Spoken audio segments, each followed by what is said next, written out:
আমার কাছে মনে হচ্ছে আজকের এই ডিজাইনটি যে একদম মেহেদি পড়তে পারে না সেও দিতে পারবে, কারণ এই ডিজাইনটি তৈরি করা এতটাই ইজি। আসলে মেহেদি দেওয়াটা কিন্তু তেমন কোনো কঠিন বিষয় না। যে একটু মেহেদি ধরতে পারে, টুকটাক দিতে পারে, তার কাছে তো মেহেদি দেওয়াটা মোটামুটি সহজ। তোমাদের ভিতরে অনেকেই রয়েছে যারা এমনটি করো যে মেহেদিটিকে দুটো ভাঁজ করে হাতের মুঠোর ভিতরে নিয়ে নাও। তবে মেহেদি ধরার নিয়ম কিন্তু এমনটি নয়।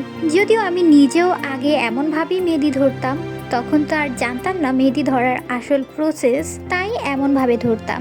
যাই হোক, এভাবে করে ধরলে তোমার হাতটি ব্যথা হয়ে যাবে, আর ব্যথা হলে তুমি কমফোর্টেবলভাবে মেহেদি পরতে পারবে না। আর কমফোর্টেবলভাবে মেহেদি না পরতে পারলে তখন তোমার ডিজাইনগুলো বাজে হবে, দেখতে সুন্দর হবে না, ফিনিশিং সুন্দর আসবে না। মেহেদি এমনভাবে ধরতে হবে যেমনভাবে আমরা পেন ধরি। অল্প অল্প করে মেহেদি ধরে পুরো ডিজাইনটিকে কমপ্লিট করতে হবে। এতে করে তোমার হাতও ব্যথা হবে না, আর সুন্দর পারফেক্ট একটি ফিনিশিংয়ের ডিজাইনও পাবে।